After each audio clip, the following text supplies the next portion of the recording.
Quem é quem na Paz Bíblia? do Arão, Senhor. parte Tô 3. de volta, trazendo para você aqui mais uma parte desse estudo maravilhoso que intitula-se Quem é quem na Bíblia. Eu vou mostrar para você onde nós paramos, né? Foi aqui, ó, o bezerro de ouro. Nós vamos falar agora sobre o bezerro de ouro. E nós estamos estudando sobre quem? Arão. É de A a Z. Ainda estamos em Arão. O primeiro personagem que nós estamos estudando aqui é Arão. Vamos lá? O bezerro de ouro. Ironicamente, nesse mesmo tempo, as relações de Arão com o povo de Deus deterioravam-se. Ao não conseguir compreender a relação de Deus que acontecia na montanha, os israelitas ficaram impacientes, à medida que esperavam dia a dia que Moisés voltasse. Foram a Arão pedir ídolos como os que teriam visto no Egito. Fazem-nos um Deus que vá à nossa frente. Essa passagem está lá em Êxodo capítulo 32, versículo 1. Nesse momento crucial, Arão falhou completamente como porta-voz de Moisés. Ele se tornou incapaz, né? Incapaz de explicar-lhe por que seu pedido era impossível de se atender. E em vez disso, o que ele fez? Atendeu o povo, escolheu ouvir o povo, que é a Deus. Cuidado, vamos ouvir a Deus e não ao homem, tá? Juntou-se a eles na apostasia, recolhendo o seu ouro, provavelmente pilhagens do Egito, né? E porque aquele povo estava saindo do Egito, então, né, era ouros, né, que estava vindo do Egito, e moldando-os no formato de um bezerro. Em um ato de paródia, o grito foi de que era esse o Deus que o tiraria da terra do Egito. Deu ruim para Arão aqui, né? Porque o nosso Deus já tinha, né? Estava lá no monte, né? Com Moisés falando o quê? Não tomais imagem, escultura diante, né, de mim, não levantais outro Deus. O mandamento estava sendo todo decretado lá em cima, e Moisés levantando o ídolo, Arão levantando o ídolo de idolatria aqui embaixo, ainda falando que era aquele Deus de bezerro de ouro que tiraria eles da terra do Egito. Vamos lá. Arão tentou evitar esse desastre e ao identificar o bezerro como uma imagem do verdadeiro Deus de Israel, e anunciou uma festa para o Senhor para o dia seguinte, mas ele já tinha ido longe demais. Ardendo em ira, Moisés desceu a montanha e enfrentou o irmão estupefado. Que fez este povo para atrair sobre si um pecado tão grave? Êxodo capítulo 32, versículo 21. Arão teceu argumentos vazios, mas não conseguiu escapar da sua culpa. Nesse momento, Moisés revelou uma verdadeira grandeza. Apesar de ultrajado com os pecados de Arão e do povo, pediu a Deus para perdoá-los e até restabelecê-lo, Arão em seu papel de chefe do povo.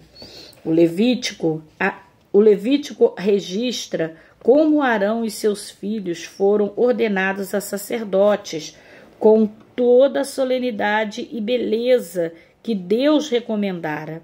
Mas a tragédia abateu-se sobre a família de Arão nesse meio tempo, porque seus filhos mais velhos, Nadab e Abiú,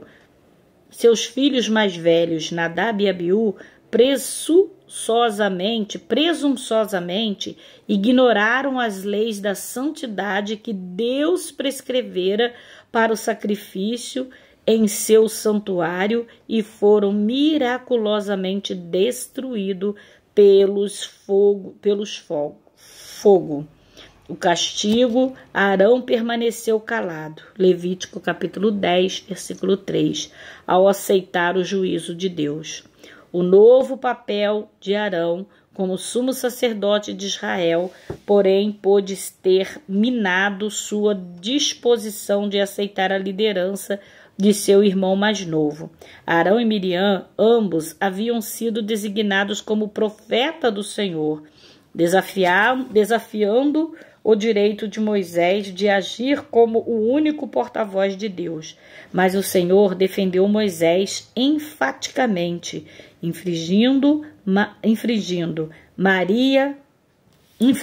Maria, ou seja, Miriam, com lepra, mas poupou Arão, para que ele pudesse continuar a exercer a função de sacerdote. Arão mostrou sua penitência ao interceder junto a Moisés em favor de Miriam, e a pedido de Moisés, Deus curou Miriam. Depois disso, Arão e Miriam permaneceram fiel a Moisés até o fim de sua vida.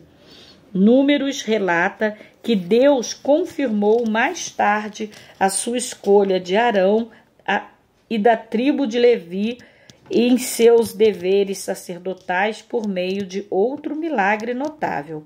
Varas que representavam Arão e outros líderes da tribo foram colocadas de noite diante da Arca da Aliança. Ao entrar na tenda da reunião de manhã seguinte, Moisés viu que a vara de Arão pela casa de Levi havia florescido. Então, os botões haviam surgido, as flores haviam desabrochado e amêndoas amadurecido. Número 17, 23. Ninguém poderia duvidar da vocação divina de Arão para o sacerdócio do Senhor. Gente, ainda não acabou, viu? Deixa eu ver se eu consigo terminar. Pera aí, vamos ver se o tempo vai permitir, que só falta um pedacinho. A fidelidade de Arão e Moisés também trouxe problema. Os anos difíceis de errância no deserto, no Sinai, fizeram com que os hebreus repetidamente se queixassem da liderança de Moisés e de Arão. Uma vez Deus prometeu matar a sede dos errantes, fazendo com que Moisés mandasse uma certa rocha verter água.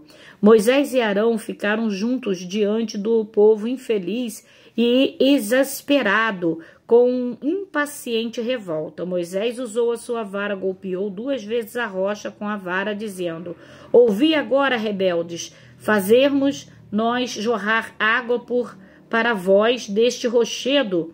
Número 20:10. Apoiado por Arão, Moisés usou o milagre de Deus para afirmar o seu próprio poder e autoridade. Como resultado, o Senhor determinou que nem Arão nem Moisés acompanharam o povo ao entrar na terra prometida. Alguns anos mais tarde, com 40 anos de errância, chegaram ao fim e o povo chegou ao Monte Or, perto de Edom, sul de Canaã. O juízo de Deus para o irmão mais velho se cumpriu. Com toda a pompa sacerdotal, o idoso Arão, de 123 anos, subiu ao monte com seu filho Eleazar e Moisés. Tirando as vestes do sumo sacerdote de Arão, Moisés vestiu com elas o seu sobrinho, e lá Arão morreu, no cume do monte, em Números 20 e 28. Sabendo da morte de Arão, o povo pôs-se de luto por 30 dias. Mais tarde, as gerações olharam para Moisés como uma personagem único, sem qualquer sucessor real. Arão, porém, iniciou uma dinastia sacerdotal que, apesar dos muitos caprichos, continuou por mais de 100.000 anos, até que romanos puseram fim em tudo do templo quando destruíram Jerusalém. Acabou a história de Arão. Destruíram Jerusalém em 70 depois de Cristo. Próximo, Abdom. Abdom será o nosso próximo personagem estudado. Vamos lá?